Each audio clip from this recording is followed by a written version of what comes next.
Hi guys, welcome back to our channel TNPSC kingdom. இன்னிலேருந்து நம்ம Indian பாலிடிக்ஸை பார்க்க போகிறோம். ஸோ பாலிட்டியை பொறுத்த வரைக்கும் டிஎன்பிஎஸ்சியில் ஒரு நல்ல வெயிட்டேஜ் இருக்க யூனிட். நான் முன்னாடி எக்கனாமிக்ஸில் சொன்ன மாதிரி பாலிடிக்ஸ்ல இருந்து நியர்லி 15 கொஸ்டின்ஸ் நம்ம எதிர்பார்க்கலாம். ஸோ இது நல்ல வெயிட்டேஜ் இருக்கு. பிளஸ் இதுல நிறைய important facts, dates, leaders names இதெல்லாம் இருக்கிறதுனால நம்ம இப்பத்துல இருந்தே படிக்க ஆரம்பிச்சோம்னா கண்டிப்பா உங்களுக்கு கடைசியா ரிவிஷன் டைம்ல ஒரு ஹெக்டிக் மொமெண்ட்ல ப்ரெஷரா இருக்காது. ஸோ வீடியோவை ஃபுல்லா ஸ்கிப் பண்ணாம பாருங்க. வாங்க வீடியோக்குள்ள போலாம். இன்னைக்கு நம்ம இந்த வீடியோல இந்தியன் கான்ஸ்டிடியூஷன் பத்தி பார்க்க போறோம். The Constitution is a fundamental law of a country which reflects the fundamental principles on which the government of that country is based. அதாவது ஒரு கான்ஸ்டிடியூஷன்ன்றது அரசியலமைப்பு சட்டம்ன்றது ஒரு ஃபண்டமெண்டல் லா அந்த நாட்டுக்கு வகுத்து, அதாவது அடிப்படை சட்டத்திட்டங்களை வகுத்து அந்த நாட்டு மக்களை வழி நடத்துறதுக்கு போடப்படுற அரசியலமைப்பு சட்டம் அப்படின்னு சொல்றாங்க. அதாவது ஒரு நாட்டோட வண்டி மாதிரி அப்படின்னு சொல்றாங்க. It is the vehicle of the nation's progress. அந்த நாட்டை வழி நடத்தி கொண்டு போகக்கூடிய அமைப்பு தான் கான்ஸ்டிடியூஷன் சொல்றாங்க. Next, the concept of constitution was first originated in USA. அதாவது கான்ஸ்டிடியூஷன்ற ஒரு இதை நம்ம கொண்டு வரணும்ன்ற ஒரு ஐடியாவே எங்க இருந்து நமக்கு கிடைச்சிருக்குன்னு பாத்தீங்கன்னா, ஒரிஜினேட் ஆயிருக்குன்னு பாத்தீங்கன்னா யூஎஸ்ஏல இருந்து. ஓகே, நமக்கு கான்ஸ்டிடியூஷன் வேணும். கான்ஸ்டிடியூஷன்னா என்னன்னு தெரியுது. ஏன் கான்ஸ்டிடியூஷன் வேணும் அப்படின்னு பாத்தீங்கன்னா, அந்த நாட்டு மக்களை நம்ம நல்ல முறையில வழி நடத்தி கொண்டு போகணும். பிளஸ் அந்த நாட்டை ஆள்றாங்க இல்லையா தலைவர்கள், அவங்க அந்த நாட்டு மக்களை எப்படி வழி நடத்தணும்ன்றதையும் நம்ம ஒரு சட்டத்திட்டமா வகுத்து வச்சாதான் நல்லா இருக்கும் அப்படின்றத யோசிச்சுதான் நமக்கு கான்ஸ்டிடியூஷன் வேணும் அப்படின்னு சொல்றாங்க. அதுவும் இல்லாம கான்ஸ்டிடியூஷன் இருந்தா நம்ம சமுதாயம் ஒரு நல்ல சமுதாயமா இருக்கும் அப்படின்னு சொல்லிட்டு தான் நமக்கு அரசியலமைப்பு சட்டம் வேணும் அப்படின்றாங்க. ஓகே, அரசியலமைப்பு சட்டம் வேணும். இது டக்குன்னு உருவாக்கிட்டாங்களா அப்படின்னு கேட்டாங்கன்னா கிடையாது. ஏன்னா நமக்கு கான்ஸ்டிடியூஷன் வேணும்ன்ற எண்ணமே எப்ப வந்ததுன்னா, பிரிட்டிஷ் நம்மள ஆட்சி செஞ்சுட்டு இருக்கும் போது நம்ம இவங்களுக்கு கீழே எவ்வளவு நாள் இருக்கிறது, நம்மளும் தன்னிச்சையா செயல்படணும், நமக்கான கான்ஸ்டிடியூஷனை நம்ம உருவாக்கிக்கணும் அப்படின்ட்டு ஃபர்ஸ்ட் டைம் எங்களுக்கு நாங்க எங்களுக்கான கான்ஸ்டிடியூஷனை அரசியலமைப்பு சட்டத்தை நாங்க உருவாக்கிக்குவோன்னு அந்த ஐடியாவை சொன்னது யாருன்னு கேட்டீங்கன்னா, அவங்க பிரிட்டிஷ் கிட்ட எங்களுக்கான சட்டத்திட்டங்களை நாங்க வகுத்துக்கிறோம் அப்படின்ட்டு அவங்களோட ஐடியாவை முன் வச்சது 1934ல எம்என் ராய் வச்சாரு. அவரை தொடர்ந்து 1935ல இந்தியன் நேஷனல் காங்கிரஸ்மே ஆமா எங்களுக்குமே எங்களுக்கான அரசியலமைப்பு சட்டம் வேணும் அப்படின்னு சொல்லிட்டு நின்னாங்க. ஸோ இதெல்லாம் புக்ல கிடையாது. நான் சொல்லும் போது நீங்க தனியா நோட் பென்ல நீங்க நோட் பண்ணி வச்சுக்கோங்க. அதாவது இதுல படிக்கிறோம், இதுக்கு பேக் ஸ்டோரியில சில இம்பார்ட்டன்ட் ஃபேக்ட்ஸ் இருக்கும் இல்லையா, அதையும் நான் கூட சொல்றேன். ஸோ அதையும் நோட் பண்ணி வச்சுக்கோங்க. இப்ப நான் சொல்றதெல்லாம் கான்ஸ்டிடியூஷன் உருவாகிறதுக்கு முன்னாடி அதுக்காக எத்தனை தலைவர்கள் போராடி இருக்காங்கன்ற ஃபேக்ட்ஸ் தான். ஃபர்ஸ்ட் 1934ல எம்என் ராய் அவர் தான் ஃபர்ஸ்ட் டைம் கேட்டாரு. அவரை தொடர்ந்து 1935ல இந்தியன் நேஷனல் காங்கிரஸ் அவங்களும் அவங்களோட தாட்டை முன் வச்சாங்க. யார்கிட்ட முன் வச்சாங்க அப்படின்னு பாத்தீங்கன்னா, அப்ப இந்த இயர்ஸ்லயே உங்களுக்கு தெரிஞ்சிருக்கும். 1934, 1935 இதுலயே தெரிஞ்சிரும் நம்ம அப்ப இண்டிபெண்டன்ஸ் வாங்கல. சோ அப்ப நம்ம யார்கிட்ட இந்த கோரிக்கையை முன் வச்சிருப்போம்னு பாத்தீங்கன்னா, பிரிட்டிஷ் கவர்மெண்ட் கிட்ட தான் இந்த கோரிக்கையை முன் வச்சாங்க. பிரிட்டிஷ் நம்மள சும்மா ஃப்ரெண்ட்லி மேனர்ல வச்சிருந்தா கேட்டோன்னே இந்தாங்க வச்சுக்கோங்க அப்படின்னு கொடுத்துருக்கலாம். பட் அவங்க நம்ம ஆட்சி செஞ்சுட்டு இருந்தாங்க. சோ யாரா இருந்தாலும் நம்ம ஒருத்தவங்க ஆள்றோம், அவங்க கேட்கறத நம்ம எப்படி டக்குன்னு கொடுத்துட முடியும் அப்படின்ற ஒரு மேனரிசம் இருக்கும் இல்லையா. சோ அவங்க கிட்ட மறுபடியும் ஒரு விஷயத்த கேட்டு கொண்டு வந்ததுதான் நம்மளுடைய இந்திய அரசியலமைப்பு சட்டம், கான்ஸ்டிடியூஷன். ஓகே, 1935ல இந்தியன் நேஷனல் காங்கிரஸ் கேட்டாங்க. அவங்கள தொடர்ந்து 1938ல ஜவஹர்லால் நேரு கேட்டாரு. ஆனா அவரு இன்னொரு விஷயமும் சேர்த்து கேட்டாரு. அதாவது எங்களுக்கு அரசியலமைப்பு சட்டம் வேணும், எந்த முறையில வேணும்னா யூனிவர்சல் அடல்ட் பிரான்ச்சஸ்ல வேணும். அதாவது நாங்களே எங்களுக்கான தலைவர்கள், எங்களுக்கான அரசியலமைப்பு சட்டத்தை தேர்ந்தெடுத்துக்குவோம் அப்படின்னு சொல்லிட்டு கேட்டாங்க. அதுக்கப்புறமா என்னாச்சு? ஓகே, ஜவஹர்லால் நேரு கேட்டாரு. அதுக்கப்புறமா பிரிட்டிஷ் கவர்மெண்ட் ஒரு வழியா 1940ல ஆகஸ்ட் ஆஃபர் அப்படின்னு சொல்லிட்டு ஒன்று ரிலீஸ் பண்ணி நாங்க ஒத்துக்கிறோம், உங்களுக்கான கான்ஸ்டியூஷனை வந்து நீங்க உருவாக்கிக்கோங்க அப்படின்னு சொன்னாங்க. பட் அதுல ஒரு டெஸ்ட் வச்சாங்க. என்னன்னு பாத்தீங்கன்னா, வாங்க நம்ம 2 பேருமே சேர்ந்து உங்களுக்கான கான்ஸ்டியூஷனை உருவாக்குவோம் அப்படின்னு சொன்னாங்க. அதுக்கப்புறமா அதை வந்து நம்ம தலைவர்கள் வந்து கொஞ்சம் ஏத்துக்க முரண்பட்டாங்க. அதுக்கப்புறமா 1942ல சர் ஸ்டெஃபர்ட் கிரிப்ஸ், நோட் பண்ணிக்கோங்க, சர் ஸ்டெஃபர்ட் கிரிப்ஸ்ன்றவரு இந்தியன் கான்ஸ்டியூஷன் உருவாக்கிக்கோங்க, உங்களுக்கான கான்ஸ்டியூஷனை நீங்களே உருவாக்கிக்கோங்க அப்படின்ட்டு அக்செப்ட் பண்ணிக்கிட்டாரு. பட் ஒரு டிமாண்ட் வச்சாரு. என்னன்னு பாத்தீங்கன்னா, இப்போ வேர்ல்டு வார் 2 நடக்குது, இது முடிஞ்சதுக்கு அப்புறமா நீங்க வந்து உங்களுக்கான கான்ஸ்டியூஷனை உருவாக்கிக்கோங்க அப்படின்ட்டு அங்கேயுமே ஒரு டிமாண்ட் வச்சாங்க. ஆனா அதை வந்து காந்தி வந்து ஏத்துக்கல. பட் அப்படி இப்படின்ட்டு அவங்களும் எப்படியும் வேர்ல்டு வார் முடிகிற வரைக்கும் கொண்டு வந்துட்டாங்க. ஸோ வேர்ல்டு வார் முடிஞ்சதுக்கு அப்புறமா 1946ல தான் நமக்கான கான்ஸ்டியூஷனை அமைச்சுக்கிறதுக்கு அவங்க வந்து அக்ரி பண்ணிக்கிட்டாங்க. கான்ஸ்டியூஷன் அமைக்கிறதுக்கு ஒரு அசம்பிளி உருவாக்குனாங்க. இங்க பாருங்க, இப்போ புக்ல வந்திருக்காங்க பாருங்க. இதுதான் இந்த மேக்கிங் ஆஃப் இந்தியன் கான்ஸ்டியூஷனுக்கு பின்னாடி நடந்த கதை. இதை வந்து நீங்க ஒரு நோட்ஸா, ஒரு கீ பாயிண்ட்ஸா நோட் பண்ணி வச்சுட்டு, இப்ப நான் சொன்னது ஒரு கதையா இருக்கு இல்லையா, இதை நீங்க இப்படியே ஒரு ஞாபகம் வச்சுக்கிட்டீங்கன்னா உங்களுக்கு வருஷம், அந்த தலைவர்கள், அது கேட்டது, அந்த ஆஃபர் எல்லாமே வந்து உங்களுக்கு ஞாபகம் இருக்கும். ஸோ ஈஸியா மறக்காது.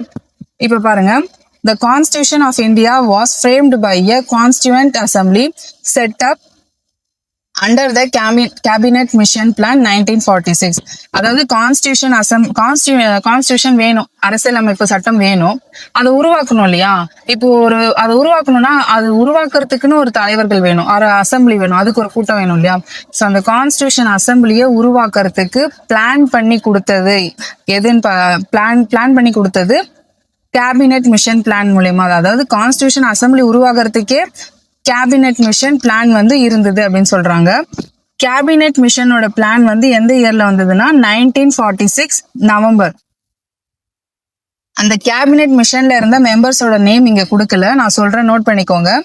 Hrithik Lawrence, sir ஸ்டெஃபர்ட் grips, AV Alexander, இவங்க 3 பேர் தான் கேபினெட் மிஷனோட மெம்பர்ஸ். ஓகே, அவங்க கேபினெட் மிஷன் மூலயமா கான்ஸ்டியூஷன் அசம்பிளியை அக்செப்ட் பண்ணிக்கிட்டாங்க. இப்போ நெக்ஸ்ட் என்ன, அந்த அசம்பிளியில மெம்பர்ஸ் இருக்கணும் இல்லையா. கேபினெட் மிஷன்ல 3 பேர் இருந்து நீங்க கான்ஸ்டியூஷன் அசம்பிளியை உருவாக்கிக்கோங்க, இப்படி உருவாக்கிக்கோங்கன்னு ஒரு பிளான் போட்டு கொடுத்துட்டாங்க. நெக்ஸ்ட் இப்போ அந்த அசம்பிளியில எத்தனை பேர் இருக்காங்க அப்படின்ட்டு பார்க்கணும். இங்க பாருங்க, the assembly consisted of 389 members representing provisions 292, states 93, the chief commissioners province 3 and Baluchistan 1. இந்த பலுச்சிஸ்தான்றது பாகிஸ்தான் நாடை சேர்ந்தது. The assembly held its first meeting on December 9, 1946. இப்போ நம்ம சொன்னேன் இல்லையா அந்த மெம்பர்ஸ், அவங்களோட கவுண்டிங்ஸ், இதுக்கு பின்னாடி ஒரு சின்ன ஸ்டோரி இருக்கு, நான் சொல்றேன், நோட் பண்ணி வச்சுக்கோங்க. இந்த அசம்பிளி டைம்ல இந்தியால வந்து பாத்தீங்கன்னா 11 பிரிட்டிஷ் இந்தியன் ஸ்டேட்ஸ் இருந்தது. ஸோ அந்த 11 பிரிட்டிஷ் இந்தியன் ஸ்டேட்ஸ்ல இருந்து 292 மெம்பர்ஸ் வந்து எலெக்ட் பண்ணி அவங்க வந்து இந்த அசம்பிளிக்கு அனுப்புனாங்க. அப்புறம் வந்து 565 மன்னர்கள் ஆண்ட ஸ்டேட்ஸ் இருந்தது, 565 ஸ்டேட்ஸ் இருந்தது. அதுல இருந்து என்ன பண்ணாங்கன்னா 93 மெம்பர்ஸை வந்து நாமினேட் பண்ணி அனுப்புனாங்க. இது ரெண்டுத்துலயும் வந்து வித்தியாசம் இருக்கு. என்னன்னு பாத்தீங்கன்னா எலெக்டட், நாமினேட்டட். 11 பிரிட்டிஷ் இந்தியன் ஸ்டேட்ல இருந்து 292 மெம்பர்ஸ் எலெக்டட், பார்ட்லி எலெக்டட். அப்புறம் 565 அதாவது மன்னர்கள் ஆண்ட ஸ்டேட்ஸ்ல இருந்து, இங்க இருக்கு பாருங்க, 1 செகண்ட், சாரி, அந்த ஸ்டேட்ஸ்க்கு வந்து நேம் எதுவும் மென்ஷன் பண்ணல. 565 ஸ்டேட்ஸ்ல இருந்து, மன்னர்கள் ஆண்ட ஸ்டேட்ஸ்ல இருந்து 93 மெம்பர்ஸ் வந்து பார்ட்லி நாமினேட்டட், அவங்களால வந்து நியமிச்சு அந்த அசம்பிளிக்கு அனுப்பப்பட்டாங்க. அப்புறம் பேலன்ஸ் 4 மெம்பர்ஸ் வந்து சீஃப் கமிஷனர்ஸ் ப்ரொவினன்ஸ்ல இருந்து போனாங்க. அந்த 4 சீஃப் கமிஷனர் ப்ரொவினன்ஸ் என்னன்னு பாத்தீங்கன்னா, நோட் பண்ணிக்கோங்க, டெல்லி, கூர்க், அஜ்மர், பலுச்சிஸ்தான். அஜ்மர் வந்து கர்நாடகா ஸ்டேட்ல இருக்கு, பலுச்சிஸ்தான் வந்து பாகிஸ்தான்ல இருக்கு. ஸோ இவ்வளோ பேரை வந்து இது பண்ணி அந்த அசம்பிளிக்கு சூஸ் பண்ணி அந்த அசம்பிளிக்கு அனுப்பி வச்சாங்க. ஸோ இந்த அசம்பிளி வந்து ஃபர்ஸ்ட் எப்போ நடந்ததுன்னு பார்த்தீங்கன்னா December 9, 1946 வந்து நடந்தது. இப்போ ஒரு அசம்பிளின்னு பொறுத்து பாத்தீங்கன்னா ஒரு விஷயத்த வந்து நாங்க வலுக்கட்டாயமா எங்களுக்காக பிரிட்டிஷ் கிட்ட இருந்து கேட்டு உருவாக்கி கொடுத்த முக்கிய தலைவர்கள் எல்லாமே அந்த அசம்பிளில ஒரு பங்காளரா இருந்தாங்க. பட் மோஸ்ட் இம்பார்ட்டன்ட் லீடர்ஸ் 2 பேர் வந்து அந்த அசம்பிளில கலந்துக்காதவங்க யாருன்னு பாத்தீங்கன்னா காந்தி, மகாத்மா காந்தி, அப்புறம் முஸ்லிம் லீகோட லீடர் ஜின்னா. இவங்க 2 பேர் வந்து அந்த அசம்பிளில கிடையாது. நோட் பண்ணிக்கோங்க, கேட்கலாம் குரூப் எக்ஸாம்ல. ரெண்டு லீடர்ஸ் வந்து ஃபர்ஸ்ட் அசம்பிளி, அதான் கான்ஸ்டியூஷன் அசம்பிளில கலந்துக்கல, யாருன்னு கேட்கலாம். ஸோ 2 லீடர்ஸ் யாருன்னு பாத்தீங்கன்னா காந்தி, அதுக்கப்புறமா வந்து ஜின்னான்றவர் வந்து முஸ்லிம் லீகோட லீடரா இருந்தாரு. Next, the first meeting held on December 9, 1946. Meeting கூடியாச்சு. ஃபர்ஸ்ட் மீட்டிங்கும் டிசம்பர் 9 வந்து ஹெல்ட் ஆயிடுச்சு. இப்போ ஒரு கூட்டம்னு இருந்தா அதுக்கு ஒரு தலைவர் வேணும் இல்லையா? ஸோ அந்த கான்ஸ்டியூஷன் அசம்பிளிக்கான லீடரா அப்போ வந்து யாரை வந்து நியமிச்சாங்கன்னு பாத்தீங்கன்னா டாக்டர் சச்சினானந்தா சின்ஹா. இவர் வந்து அந்த அசம்பிளியோட ஓல்டஸ்ட் மெம்பர். இப்போ இந்த எந்த ஒரு லீடருமே வந்து நம்ம வந்து எலெக்ஷன் மூலியமா தான் வந்து நம்ம வந்து தேர்வு பண்ணுவோம். இப்போ அந்த கூட்டம் கூடின உடனே வந்து இப்போ ஒரு லீடர் தேவைன்னு அந்த கூட்டத்தோடைய மூத்த குடிமகனான சச்சினானந்தா சின்ஹாவை வந்து தேர்ந்தெடுத்தாங்க. இந்த மாதிரி ஓல்டஸ்ட் மெம்பரை வந்து லீடரா எலெக்ட் பண்ற மெத்தட் வந்து அமெரிக்கால இருந்து கொண்டு வரப்பட்டது. அவங்கள ஃபாலோ பண்ணி தான் இவங்க வந்து அந்த லீடர்ஸை எலெக்ட் பண்ணாங்க. அப்புறம் அந்த சச்சினானந்தா சின்ஹா வந்து இறந்ததுக்கு அப்புறம் இப்போ இந்த கான்ஸ்டியூஷன் அசம்பிளிக்கு பிரசிடென்ட்டை வந்து எலெக்ட் பண்றாங்க. டாக்டர் ராஜேந்திர பிரசாத் வந்து கான்ஸ்டியூஷன் அசம்பிளியோட பிரசிடென்ட்டா ஆனாரு. அதே நாள்ல வந்து ஹெச்.சி. முகர்ஜி, வி.டி. கிருஷ்ணமாச்சாரி வந்து வைஸ் பிரசிடென்ட்டா எலெக்ட் ஆனாங்க. இவங்கலாம் வந்து பிரசிடென்ட் அண்ட் வைஸ் பிரசிடென்ட்டா எந்த நாள்ல வந்து நியமிக்கப்பட்டாங்கன்னா, இதுல வந்து டேட் கொடுக்கல, நான் டேட் சொல்றேன், நோட் பண்ணிக்கோங்க. டிசம்பர் 11, 1946ல president and vice president of constituent assembly வந்து எலெக்ட் ஆனாங்க. பிரசிடென்ட் வந்து doctor Rajendra Prasad, vice president வந்து 2 பேர் இருந்தாங்க, H C. Mukherjee and V T. Krishnamachari. இந்த கான்ஸ்டியூஷன் அசம்பிளி ஹெல்ட் ஆனதுக்கு அப்புறமா வந்து 11 செஷன்ஸ் வந்து நடந்தது. அந்த 11 செக்ஷன்ஸ் வந்து 166 டேஸ் ஆஃப் மீட்டிங்ஸை வந்து கொண்டது. அதாவது இதெல்லாம் எதுக்குன்னு பாத்தீங்கன்னா கான்ஸ்டியூஷன் வேணும், அதை வந்து நம்ம மக்களுக்கு எந்த முறையில கொடுக்குறோம், எப்படி கொடுக்கணும்ன்றத கலந்து ஆலோசிச்சு பேசுறதுக்கு தான் வந்து இத்தனை மீட்டிங்ஸ். எத்தனை நாள் நடந்ததுன்னு பாத்தீங்கன்னா 11 செஷன்ஸ், 166 டேஸ் ஆஃப் மீட்டிங்ஸ் வந்து நடந்தது. ஸோ இந்த டிஸ்கஷன்ல வந்து 2473 அமெண்ட்மெண்ட்ஸ் வந்து கொண்டு வந்தாங்க. அதுல எல்லா அமெண்ட்மெண்ட்ஸும் வந்து ஏத்துக்கப்படலை, சிலது வந்து ஏத்துக்கப்பட்டது, சிலது வந்து ரிஜெக்ட் ஆயிடுச்சு. இந்த அசம்பிளில வந்து சில கமிட்டிஸை வந்து போட்டு சில சட்டத்திட்டங்களை வந்து வகுத்தாங்க. கமிட்டிஸ் பாத்தீங்கன்னா 2 கமிட்டிஸா இருந்தது, மேஜர் அதுக்கப்புறம் மைனர் கமிட்டிஸ். ஸோ இந்த மேஜர் அண்ட் மைனர் கமிட்டிஸ்ல நம்மளோட கான்ஸ்டியூஷனை வந்து எப்படி வடிவமைக்கலாம் அப்படின்றத வந்து ப்ரிப்பேர் பண்ணாங்க. ஸோ இங்க பாருங்க, the assembly work through various committees and the draft of the constitution was prepared by the drafting committee under the chairmanship of Dr. B.R. Ambedkar. So நம்ம கான்ஸ்டியூஷன் எப்படி வேணும்ன்றத ஒரு டிராஃப்டிங் கமிட்டி வச்சு அவங்க வந்து நிர்ணயிச்சாங்க. அந்த கமிட்டியோட சேர்மனா யார் இருந்தாருன்னா டாக்டர் B.R. அம்பேத்கர் இருந்தாரு. ஸோ இந்த கமிட்டி வந்து 2ன்னு சொன்னேன், மேஜர் கமிட்டி, மைனர் கமிட்டி. இந்த கமிட்டிஸ்ல யார் யாரு என்னென்ன பொசிஷன்ல இருந்தாங்க, யார் யார் எந்தெந்த சட்டத்திட்டங்களை வகுத்தாங்க அப்படின்றது நான் வந்து இன்னொரு வீடியோவா போடுறேன் தனியா. ஸோ இப்போ நம்ம இந்த கிளாஸை வந்து இப்படி ப்ரொசீட் பண்ணலாம். அதில் வந்து நிறைய லீடர்ஸ் நேம் இருக்காங்க. இப்போ நான் அதை வந்து இங்க இதுக்குள்ள கொண்டு வந்தேன்னா கிளாஷ் ஆகும். அதை நான் தனியா உங்களுக்கு இன்னொரு வீடியோவா போடுறேன். ஸோ டிராஃப்டிங் கமிட்டி வந்து டாக்டர் B.R. அம்பேத்கர் தலைமையில வந்து அவர் தான் சேர்மன்ஷிப், அவரோட தலைமையில வந்து நடந்தது. அது மட்டும் இல்லாம நம்மளோட டாக்டர் B.R. அம்பேத்கர் தான் வந்து நம்ம அரசியலமைப்பு சட்டம், இந்திய அரசியலமைப்பு சட்டத்தோட ஃபாதர் அப்படின்னு சொல்றாங்க. நெக்ஸ்ட்,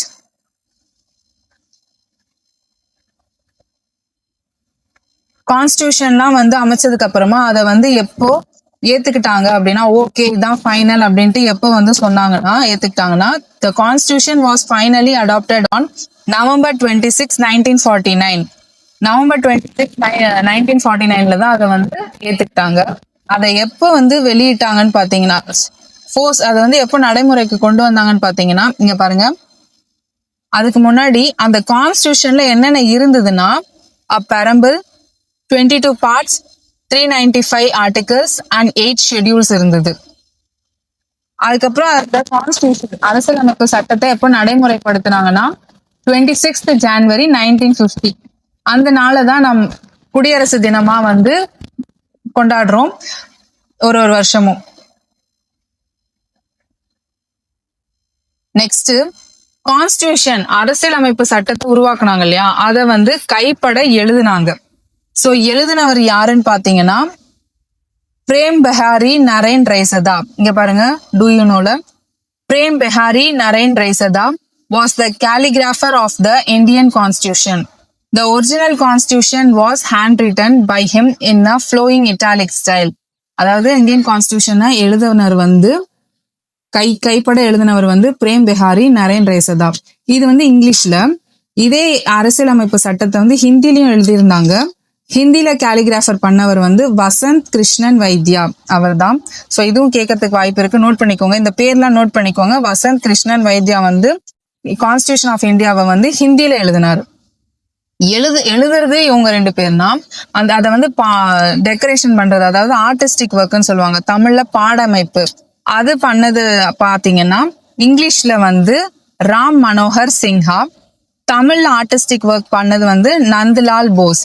நோட் பண்ணிக்கோங்க நேம்ஸ்லாம், குரூப் எக்ஸாம்ல கேட்கறதுக்கு நிறைய சான்சஸ் இருக்கு. ஓகே, நம்ம இப்போ கான்ஸ்டியூஷன்னா என்ன, கான்ஸ்டியூஷனோட மேக்கிங் ப்ராக்ரஸ், அப்புறம் அதோட டிமாண்ட்ஸ் கூட பார்த்தோம். இப்போ அந்த இந்தியன் கான்ஸ்டியூஷனோட சாலியன்ட் ஃபீச்சர்ஸ் வந்து பார்க்க போறோம். Okay, first one, it is the lengthiest of all the written constitutions of the world. அதாவது கைப்பட எழுதின அரசியலமைப்பு சட்டம், உலகத்திலேயே கைப்பட எழுதின அரசியலமைப்பு சட்டத்திலேயே இதுதான் வந்து மிக பெருசு அப்படின்னு சொல்றாங்க, லென்த்தியஸ்ட் ஒன் அப்படின்னு சொல்றாங்க. அமெரிக்கா நாடு மாதிரி நம்மளோட நாட்டோட அரசியலமைப்பு சட்டமும் வந்து கைப்பட எழுதினது. ஸோ அமெரிக்காவும் அதோட கான்ஸ்டியூஷன் கைப்பட எழுதினது தான். பிரிட்டிஷ் பாத்தீங்கன்னா அன்ரிட்டன். நோட் பண்ணிக்கோங்க, நடுவில் சொல்ற ஃபேக்ட்ஸை மட்டும் நோட் பண்ணிட்டே வாங்க. நெக்ஸ்ட் பாத்தீங்கன்னா it has borrowed most of its provisions from the constitutions of various countries. அதாவது அரசியலமைப்பு சட்டத்தை உருவாக்கணும்ட்டு ஒரு கூட்டம் கூடினாங்க இல்லையா, கான்ஸ்டியூஷன் அசம்பிளி, அவங்க வந்து ஒரே இடத்துல மட்டும் இருந்து இது எது பண்ணுவோம், இந்த ரூல்ஸ் மட்டும் போடுவோம் அப்படின்னு சொல்லி சும்மா தோன்றதை எழுதல.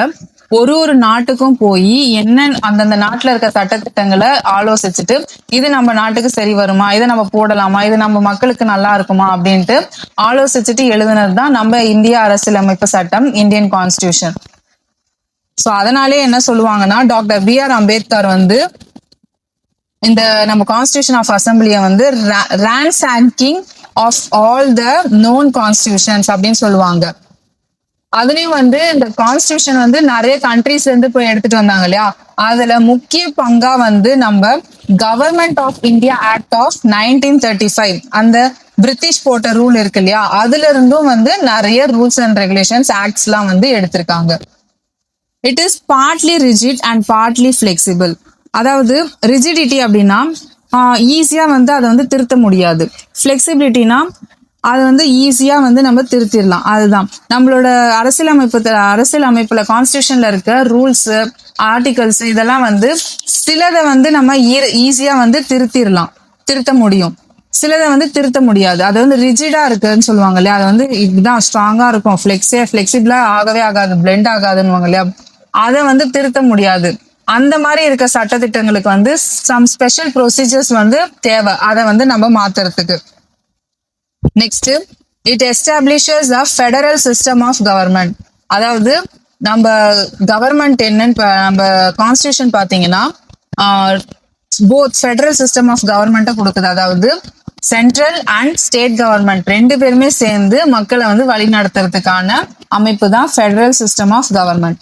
Next, it makes India as a secular state.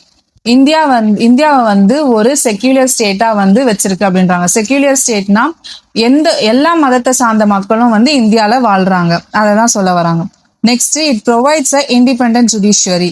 அதாவது மற்ற நாடுகள்ல சில நாடுகள்லாம் பாத்தீங்கன்னா ஸ்டேட் வைஸ் பாத்தீங்கன்னா ஸ்டேட் வைஸ் வர ப்ராப்ளம்ஸ் வந்து ஸ்டேட் லாஸ்ல முடிச்சுக்கணும். அதை தாண்டி நம்ம வந்து கொண்டு போக முடியாது.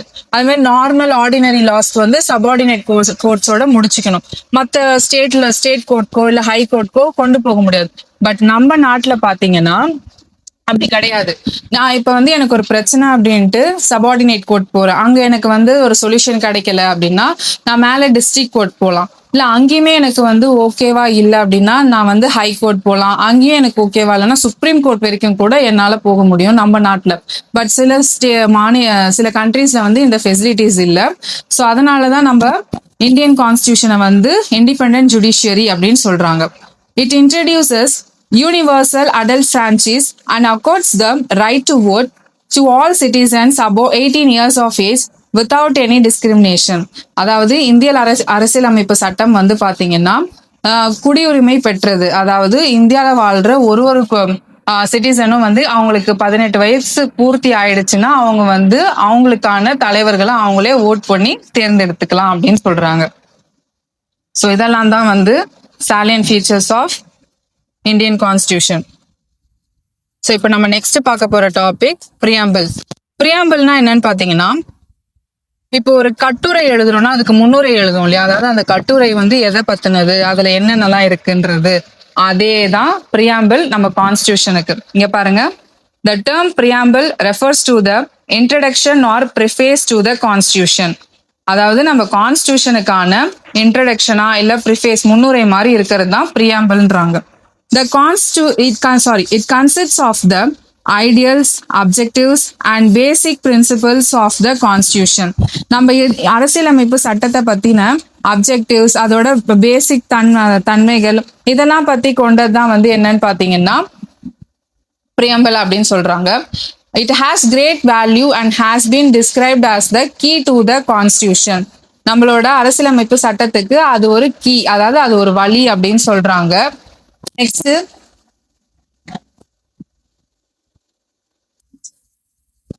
சோ பிரியம்பல வந்து கீ டு தி கான்ஸ்டிடியூஷன் அப்படின்னு சொல்லுவாங்க.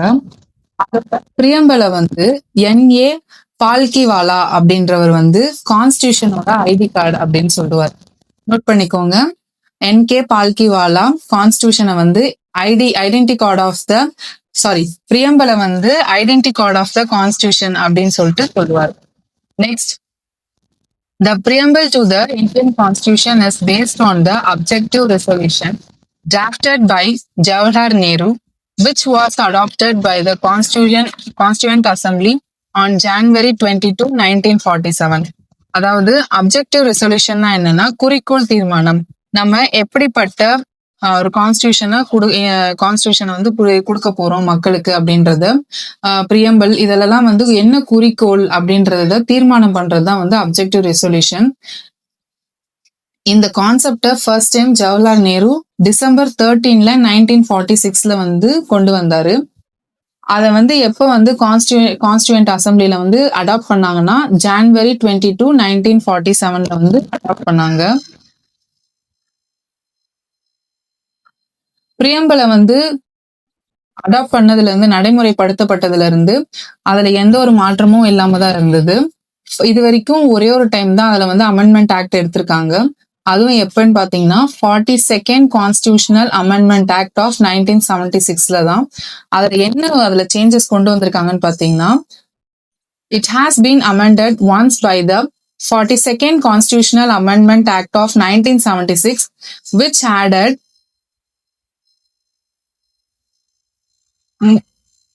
3 new words: socialist, secular and integrity.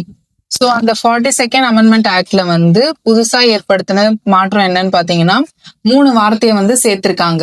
Socialist, secular, இன்டெகிரிட்டின்ற 3 வார்த்தையை வந்து சேர்த்திருக்காங்க. The preamble begins with the phrase "We the people of India." So அந்த பிரியம்பிள் ஆரம்பிக்கும் போதே ஒரு ஃப்ரேஸோட ஆரம்பிக்குது. என்னன்னு பாத்தீங்கன்னா "We the people of India." So இதுல இருந்தே நமக்கு தெரிய வருது, அரசியலமைப்பு சட்டத்துக்கு ஒரு சோர்ஸா வந்து இந்தியன் பீப்புள் வந்து இருக்காங்க.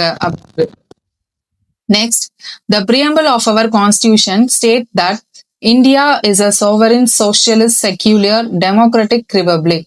ஸோ இந்திய நாடுன்றது ஒரு சோவரின் அதாவது ஒரு தனிச்சையான நாடு.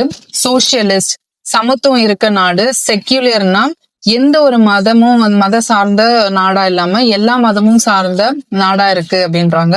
டெமோக்ராட்டிக்னா மக்களாட்சி கொண்ட நாடு. ரிபப்ளிக்னா இந்த நாட்டுல வந்து எலெக்டட் கவர்மெண்ட், எலெக்டட் லீடர், அந்த நாட்டு மக்களால எலெக்ட் பண்ற கவர்மெண்ட்டும் லீடரும் இருக்காங்க அப்படின்ட்டு சொல்றாங்க.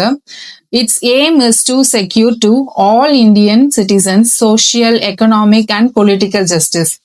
இந்த கான்ஸ்டியூஷன், அதுக்கப்புறம் இந்த பிரியம்பல், இது எல்லாத்தோடைய எய்ம் என்னன்னு பாத்தீங்கன்னா, குறிக்கோள் என்னன்னு பாத்தீங்கன்னா, இந்திய மக்களுக்கு சமத்துவ, சமுதாய, பொருளாதார, அரசியல்ல இது எல்லாத்துலயுமே வந்து ஒரு நியாயமான நடைமுறையை கொடுக்கணும்ன்றதுதான் வந்து கான்ஸ்டியூஷனோட எய்மா இருந்திருக்கு. Next, liberty, equality and fraternity were the important slogans during the French Revolution in 1789. So liberty, equality, fraternity இந்த 3 தான் வந்து இம்பார்ட்டன்ட் ஸ்லோகனா இருந்திருக்கு பிரெஞ்ச் ரெவல்யூஷன்ல. பிரெஞ்ச் ரெவல்யூஷன் 1789ல. They are given importance in the preamble of our constitution. So French revolution தான் வந்து preamble of கான்ஸ்டியூஷனுக்கு ஒரு இம்பார்ட்டன்ஸ் கொடுத்ததுன்னு சொல்றாங்க. அதாவது எப்படின்னா, இந்த லிபர்ட்டி, ஈக்வாலிட்டி, ஃப்ராட்டர்னிட்டின்ற வார்த்தையுமே வந்து அதாவது லிபர்ட்டி, ஈக்வாலிட்டி, ஃப்ராட்டர்னிட்டின்ற வார்த்தையுமே வந்து நம்ம பெரம்பல்ல ஒரு முக்கியமான பங்கா இருக்கு அப்படின்ட்டு சொல்றோம். ஓகே, இதோட அந்த பிரியம்பலோட கான்செப்டும் முடியுது. நெக்ஸ்ட் நம்ம பார்க்க போற கான்செப்ட் என்னன்னு பாத்தீங்கன்னா, citizenship. The word citizen is derived from the Latin term civis. It means resident of a city state.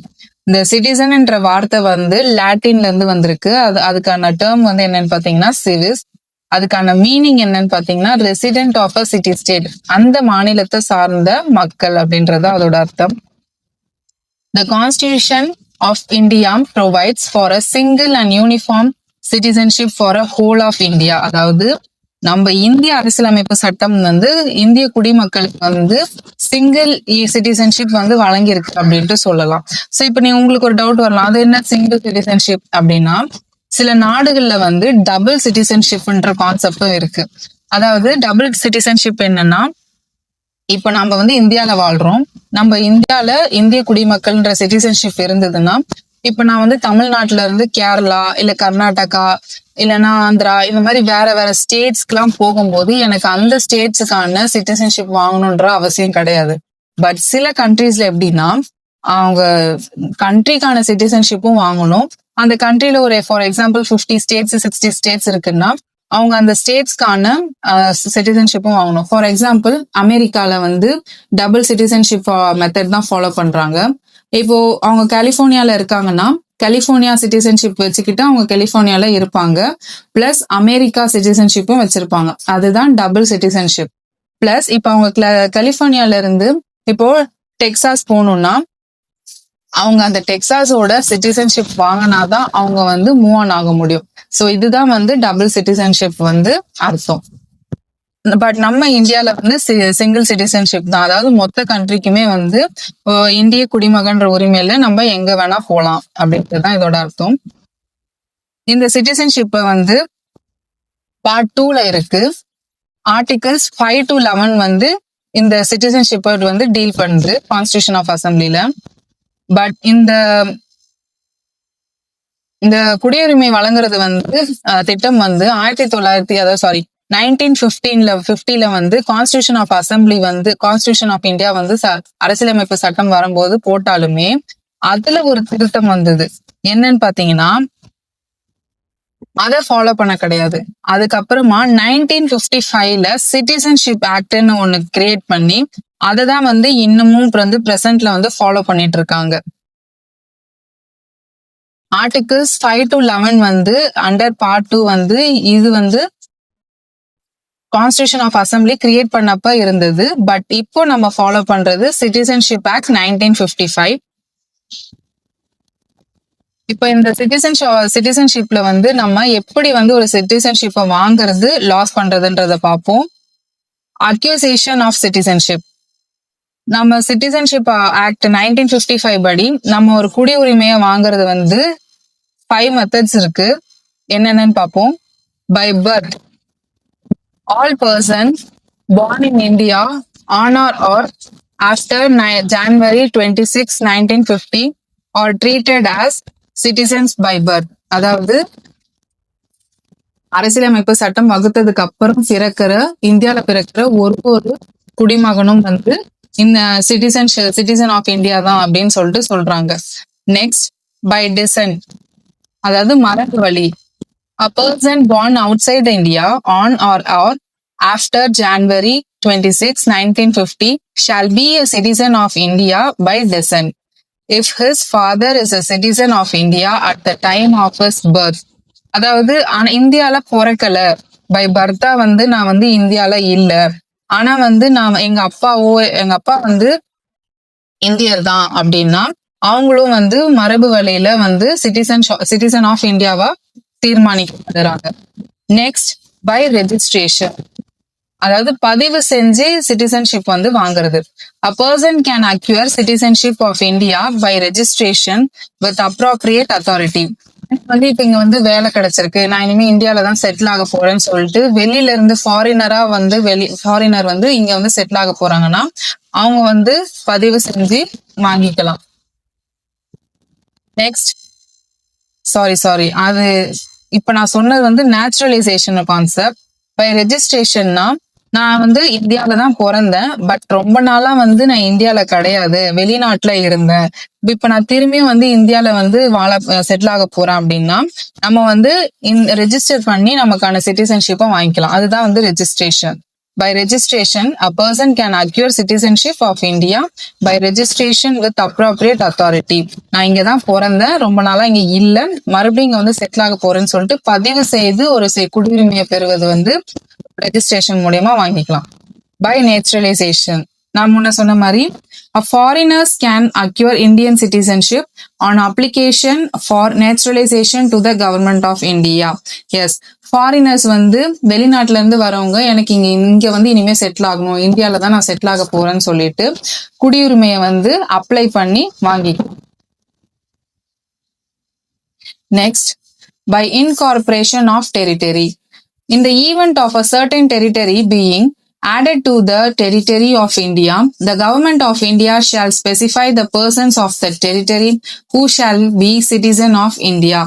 அதாவது இந்தியா வந்து ஏதாவது ஒரு டெரிட்டரிய வந்து பறிமுதல் பண்ணிட்டாங்க, அதாவது அக்யூர் பண்ணிக்கிட்டாங்கன்னா அந்த டெரிட்டரி சார்ந்த அந்த ஸ்டேட்டையோ இல்ல அந்த ஊரையோ சார்ந்த மக்களுமே வந்து சிட்டிசன்ஷிப் ஆஃப் இந்தியாவுக்கு வந்துருவாங்க. ஃபார் எக்ஸாம்பிள், இப்ப பாண்டிச்சேரி வந்து இப்போ புதுசா ஆட் ஆச்சு இல்லையா, அப்ப அந்த பாண்டிச்சேரி மக்களும் வந்து சிட்டிசன் ஆஃப் இந்தியா அந்த மாதிரி வந்துருவாங்க. நெக்ஸ்ட், இதோட வந்து அக்யூரிங் சிட்டிசன்ஷிப் முடிஞ்சது. 5 ஸ்டெப்ஸ் என்னென்னு பாத்தீங்கன்னா by birth, by descent, by registration, by naturalisation, by incorporation of territory. So next நம்ம பார்க்க போறது laws of citizenship. Citizenship act of 1955 படி நமக்கு நம்ம குடியுரிமையை இழக்க மூணு செயல் பண்ணோம்னா நம்ம குடியுரிமையை இழந்துடலாம் அப்படின்னு சொல்றாங்க. என்னன்னு பாத்தீங்கன்னா ரெனன்சியேஷன், டெர்மினேஷன், டிப்ரிவேஷன். ரெனன்சியேஷன்னா என்னன்னா எனக்கு இந்த இந்திய குடியுரிமை வேணாம் அப்படின்னு சொல்லிட்டு எழுதி கொடுத்துட்டு எனக்கு வேணாம் அப்படின்ட்டு போறது. It can be voluntary renounced by a citizen. வாலண்டரியா எனக்கு வேண்டாம் அப்படின்னு எழுதி கொடுத்துட்டு போறது.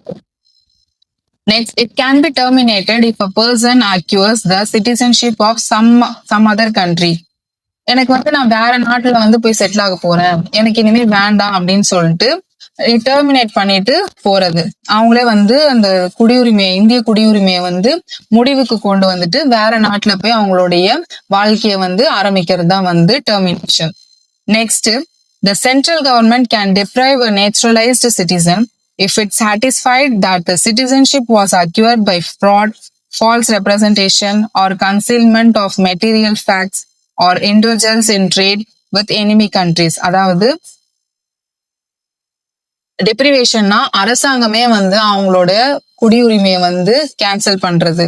எப்படின்னா அவங்களுடைய செயல் வந்து அவங்க வந்து எதனா ஃபோர்ஜரி பண்ணிருக்காங்க, இல்ல அரசாங்கத்துக்கு எதிராக வந்து எதனா செயல் பண்ணிருக்காங்க, இல்ல எனிமி கண்ட்ரிஸ் பகை நாடுகளோடு எதனா வந்து தொடர்பு இருந்தாங்கன்னா அந்த நபருடைய குடியுரிமையை வந்து இந்தியா வந்து கேன்சல் பண்ணிடும். ஸோ அவ்வளவுதான் கைஸ், இன்னைக்கு நம்ம இந்த வீடியோல இதுவரை முடிச்சுக்கலாம். நெக்ஸ்ட் வந்து ஃபண்டமெண்டல் ரைட்ஸ், இதுல இருந்து நம்ம பார்க்கலாம். ஸோ இன்னைக்கு நம்ம இந்த வீடியோல கான்ஸ்டியூஷன், அதோட சாலியன் ஃபீச்சர்ஸ், அப்புறம் சிட்டிசன்ஷிப் இதெல்லாம் பத்தி பார்த்தோம். பிரியாம்பல் பத்திலாம் பார்த்தோம். இதுல எதனா உங்களுக்கு டவுட்ஸ் இருந்ததுன்னா கீழே கமெண்ட் செக்ஷன்ல கேளுங்க, நான் ரிப்ளை பண்றேன். ஸோ ஃபண்டமெண்டல் ரைட்ஸ்ல இருந்து நம்ம நெக்ஸ்ட் பார்ட்ல பார்க்கலாம். தேங்க்யூ.